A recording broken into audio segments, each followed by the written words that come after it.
Hey folks, 99 here checking back in with an update of the Winchester 1892 saddle ring carbine project. I've had a couple of friends recently ask me, hey, what's the progress with the old Winchester there? What's up with old girl? How's she coming along? And she's like, I'm still looking for, I have actually one more part that I have to try to locate, which is the right side cartridge guide that goes right inside here on the right side of the rifle for the 3840 Winchester or 38 Winchester centerfire, which is another name for it. And it proves to be a pretty difficult part to locate, and for the 3840. And so, now I'm asking myself, would I have purchased the 3840 when I bought it, knowing that the parts were as difficult to acquire and or find? And on one hand, yes, because I like having something that not a lot of people have, but then on the other hand, it's a little more difficult. So now, after it's all mostly said and done, I'm kind of glad I have it, because it's not an everyday cartridge, and it's not one that when you go to the range, a lot of people are going to have set up on the bench with that rifle. So this will be one that be few and far between that people will have out there at the shooting range. And so if you're newer to the channel and you don't know the story, that I purchased this receiver on Gunbroker. It was the receiver, barrel, and magazine tube together, and it was all stripped. None of the parts I had to source. An original finger lever, locking blocks, trigger, hammer, the bolt, rear sight, other mechanisms on the inside, this trigger spring, mainspring. I have the left side cartridge guide. You might be able to see the lifter or carrier is there. Purchase that. So we're 99% of the way there. But that right side cartridge guide for the 3840 is proven to be pretty difficult to locate, and we're still trying. So if I could direct your attention here, this is the video that I shot of called the Winchester Model 1892 project, and this is how it was when I received it, how I purchased it. And that is the receiver pretty much stripped down, and I have the finger lever and a couple of parts that are just mocked up. They're not screwed in. You can see all the screw holes that are empty. And there's no loading gate cover there, and I'm demonstrating there how the slide moves on the bolt there, and how the blocks work when they move up and down. People like that action. This 1892 is famous for that action, and which was derived from the 1886, a smaller and scaled down version, as they call it, of the 1886. And this one just happens to be one of my favorite lever action rifles, because I'm a fan of Chuck Connors and the Rifleman. And so it came without the wood stocks. I sourced and I gave the name of the company where I bought that. I don't remember right off the top right now, but I purchased the fore end and the butt stock and the metal butt plate in the back there. So these are the parts that I had to source to make it a mostly complete firearm. And what I really like about it is that the finish on the furniture, the wood, the black walnut fore end, and the butt, the butt, not the butt plate, but drawing a blank here. But the furniture is not show quality, shiny, and it looks like it was in some kind of a trailer, not trailer queen. What's the word we call the safe queen? It's not coming together like a Safe Queen buttstock. Gee. Anyway, I wanted it all to. I wanted to make sure that the parts looked like they all came from the same era. So that's the reason why it's a difficult task to make sure that the parts are original parts.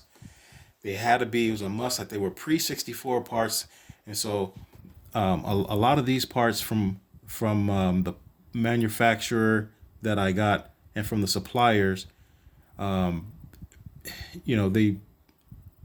you pretty much have to depend on if the people tell you that it was original equipment.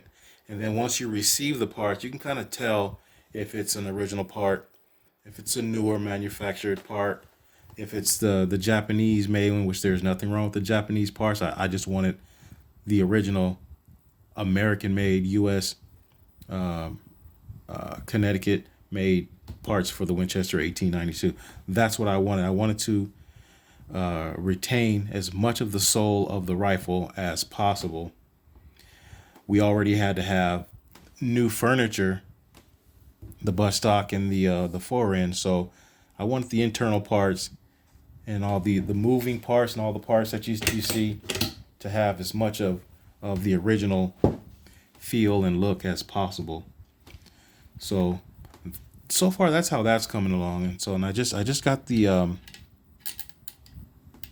saddle ring in, and supposedly this part is a new old stock part.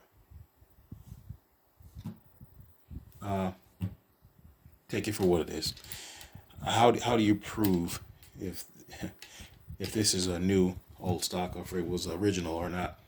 I don't know. I've seen a couple of them on eBay and they were kind of rusted through and pitted, and so I just took the word of the guy who sold it. I think I've bought a couple of parts from him before, and so far this is how it's coming along. Oh, this, yeah, another sling that came in. I'm not sure about how I'm gonna set up selling these. I've been asked about the slings, and I've also been asked about the stands that I made. I made the stands myself. Capurro Salary not supplies me as in gives them to me. I buy them from Capurro. Ross makes some really good slings for me. I buy those and pay for them myself. So I'm thinking about setting up, and I have a few of them on hand, and I haven't set up to purchase, or I'm sorry, to sell them just yet. But if you really need one, I think they're going to go for about $50 plus shipping. If you really need one, we don't have the sling mounts, just so you can see the quality of that there.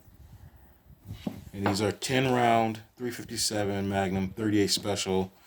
Other rounds do fit in there. I've tried the 5.56 223 rounds. They fit in there if that's your thing.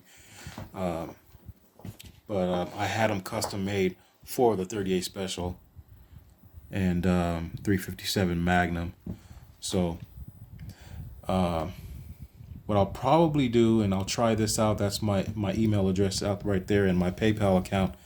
I'll probably just have, if you really want one, to just PayPal the money. I'll have to find out what the shipping is going to be in the US only. I really don't want to deal with the international part of all of this, shipping and all this. It's difficult and expensive. So I'd hate to have to spend your money on international shipping for something that you could probably find somewhere else. These are just the ones that my specs. I like to say design, but I gave Ross my specs. He does a good job at taking what I wanted and doing the manufacturing process. So he's a saddle maker, and so ran into him on eBay once with another purchase, and he just took care of me on the purchase. I've done about 13, 14, 15 of these from him so far. So, and I like them, and so far they've worked out pretty good. So again, that's the email address, and if I have a serious buyer, I just may start to sell them that way. And other than that, folks, here she is. Here's old girl. And this is what they've been referring to her as, is old girl. So far, so good.